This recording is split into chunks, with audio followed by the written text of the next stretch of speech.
ओम साई राम। आजिर साई संदेश रे बाबा कहते मोर प्रिय संतान, तू बारंबार गोटे कथा को सबु बेले भावुचु जो कि तो मन जमार भी भल रहुनी। संतान, मु तते सबु बेले कहिछि तू सबु बेले मो नाम को स्मरण कर, देखिबु तो जीवन में जेते भी विपद आसुची सबू धीरे धीरे समाप्त हो जीवो। किंतु तू सबु बेले उदास कहीं रहूचु संतान? तू निजको एते छोट भाविनी, तू भी अन्य मानक परी बहुत भल काम करिबु। तू भी समस्तंकर दिने ना रखिबु संतान। जो माने तते एते उपहास करूचंती, रास्ता रे गला बेले बहुत किछि कथा कहउचंती, समय एमिति आसीबो से माने चुप हो जिवे संतान। कहीं ना सबु संतान मानकु मु से खुशीर भार देई न थाए। प्रकृत खुशी कौन जानिछ संतान? जी सबु कष्ट को सही आगो को बढ़ी पारिबो। मोर सबु संतान मानकु मु से साहस देइनी, कहीं से माने धैर्य धरी साहस धरी कि आगो को बढ़ी पारिबेनी।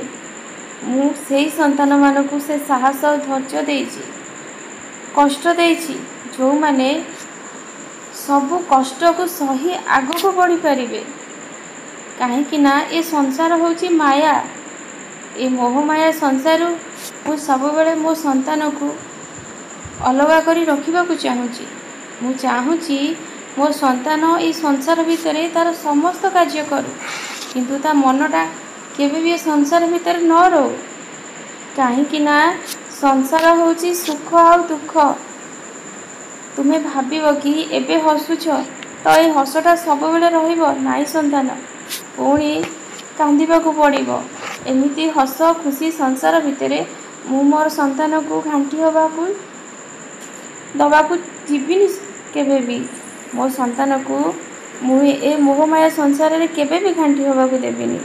सेथि लागी मु मो संतान मान को सेतिकी शक्तिशाली करूछि कि मो संतान माने केबे भी ए मोहमाया संसार रे केबे भांगी पड़िबेनी। सबु बेले धैर्यर सहित आगो को बढ़िबे। आ से माने जदी धर्म रे थिबे ताहेले मु तांको सहाय्य निश्चय करिबी।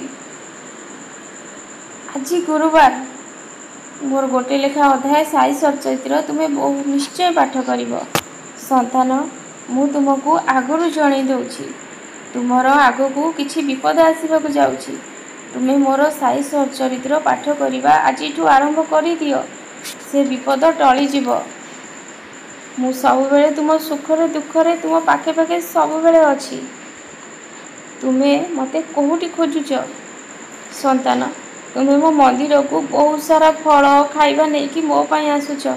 मु चाहूँची तुम्हें सेही फल खाइबा नहीं कि गो माता को सेवा कर, तांको किछि किछि खाइबा को दियो। सेथिरे मु बहुत प्रसन्न हेबी, तुमको आशीर्वाद